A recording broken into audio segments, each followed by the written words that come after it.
Bonjour, je viens vous présenter mon nouveau bélier. C'est Tlaloc numéro 4. Donc il ressemble énormément à Tlaloc numéro 3, que l'on peut voir encore ici, qui est toujours sur le banc d'essai.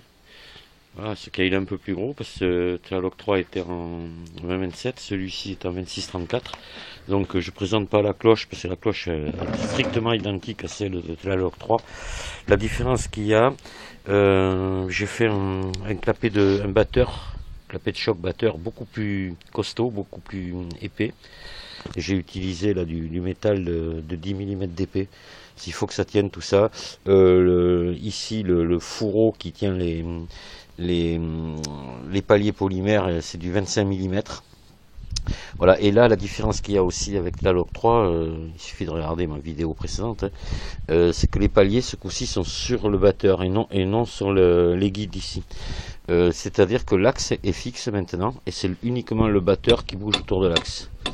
Voilà, donc là j'évite un boulon central qui faisait office de clavette et sur lequel j'ai eu des problèmes et qui s'est cisaillé sur un autre modèle. Ça me plaisait pas trop, donc j'ai trouvé une parade à tout ça, c'est de faire ce système là. Mais vous allez me dire, voilà, mais comment on lance le bélier? Et bien voilà, j'ai réfléchi, j'ai fini par trouver l'astuce. Voilà, donc comme on peut le voir ici, l'axe donc est fixe et est tenu par ces boulons, pareil de l'autre côté ici. Et pour lancer mon bélier, ici sur l'exutoire, j'ai fait un piquage sur lequel il y aura un petit bouchon comme celui-ci. Voilà. Donc pour lancer le bélier, on enlève le bouchon, on prend une tige, bois, métal, ce qu'on veut, hein, et on vient pousser le batteur ici, voilà, pour le tenir ouvert.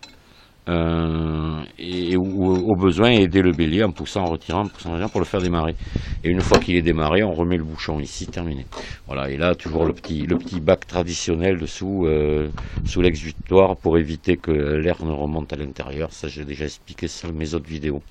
Voilà la nouveauté. Voilà le réglage du batteur, exactement comme sur l'autre, en tournant ici la vis, j'agis sur le réglage de mon batteur, sur sa course, très facilement. Voilà. L'étanchéité est assurée par un joint SPI ici à l'intérieur. Voilà, de toute façon un joint SPI qui ne s'usera pas parce qu'une fois qu'on a réglé la course du batteur, on n'y touche plus jamais. Donc voilà, on le réglera une bonne fois pour toutes et c'est fini. Les poids, comme sur Tlaloc 3, seront ici à l'intérieur sur cette tige filetée qui remonte. Donc il y aura un empilement de poids en fonction de la configuration de l'installation. Et voilà, donc toujours pareil, étanchéité complète de la machine. Voilà.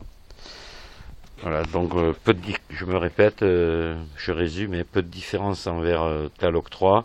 La seule différence, c'est que maintenant on a un axe fixe et beaucoup moins de risque de casse au niveau du batteur. Voilà. Bon, maintenant, prochaine vidéo, ça sera ce bélier là à laisser dans 2-3 jours. J'ai la cloche à finir, et puis on l'essaie, voilà. Allez, au revoir, merci, à la prochaine vidéo.